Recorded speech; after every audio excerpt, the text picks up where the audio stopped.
बहुत समय पहले एक छोटे से गांव में आयशा नाम की एक खूबसूरत लड़की रहती थी।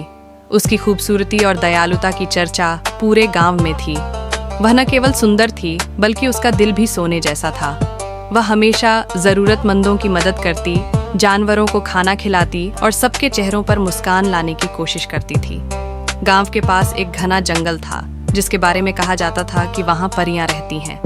लोग डर के मारे जंगल में जाने से कतराते थे, लेकिन आयशा को हमेशा उस जंगल को देखने की इच्छा रहती थी। एक दिन जब सूरज ढल रहा था और आसमान नारंगी रंग का हो रहा था, आयशा अपनी हिम्मत जुटाकर जंगल में चली गई। जंगल के अंदर घने पेड़ों के बीच से गुजरते हुए उसने एक झरना देखा।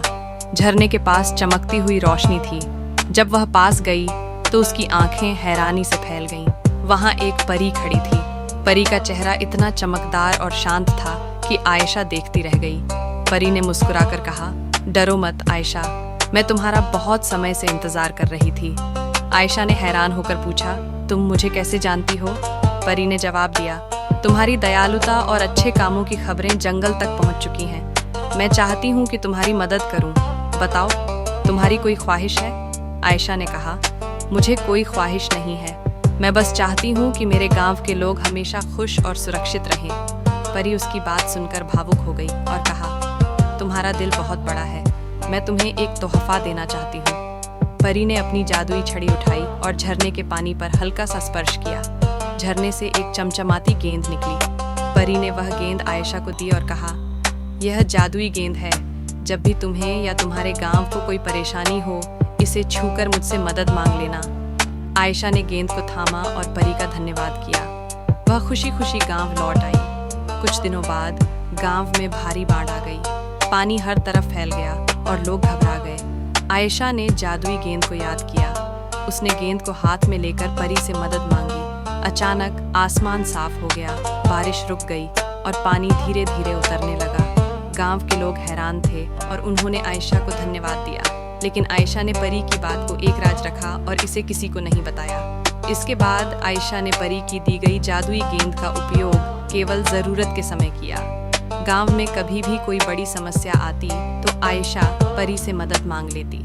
परी और आयशा की यह दोस्ती हमेशा कायम रही। बिहार के एक छोटे से गांव सुल्तानपुर में हर साल की तरह मानसून आया, लेकिन इस बार बारिश ने भयानक रूप ले लिया। गांव के पास से बहने वाली नदी में पानी तेजी से बढ़ने लगा।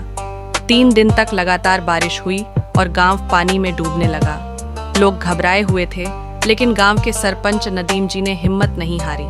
गांव के चारों ओर पानी भर चुका था।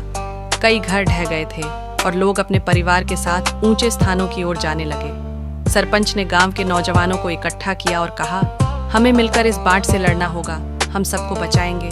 नदीम जी ने नाविक अलीम से कहा कि अपनी नाव को तैयार करें। उन्होंने गांव में बच्चों, बुजुर्गों और महिलाओं को प्राथमिकता देते हुए ऊंचे स्थानों पर भेजने की योजना बनाई। गांव की मस्जिद को राहत शिविर बनाया गया और वहां पानी, सूखा राशन और दवाइयां इकट्ठा की गई। गांव के पास की नदी का पानी तेजी से बढ़ रहा था। नदी के दूसरी ओर फंसे कुछ लोगों ने मदद के लिए आवाज लगाई। नदीम जी और उनके साथी अलीम ने अपनी जान की परवाह किए बिना नाव लेकर उनकी मदद की। तेज बहाव के बावजूद उन्होंने कई चक्कर लगाकर दर्जनों लोगों को सुरक्षित निकाला। गांव की महिलाएं खाना बना रही थीं, बच्चे राहत सामग्री बांटने में मदद कर रहे थे और युवक बचाव कार्य में जुटे थे। बाढ़ के दौरान पूरी तरह से एकजुटता देखने को मिली। कुछ दिनों बाद सरकार की राहत टीम गांव में पहुंची। गांव वालों को राशन, कपड़े और दवाइयां मिली। बाढ़ का पानी उतरने के बाद सरपंच नदीम जी ने गांव के पुनर्निर्माण की शुरुआत की।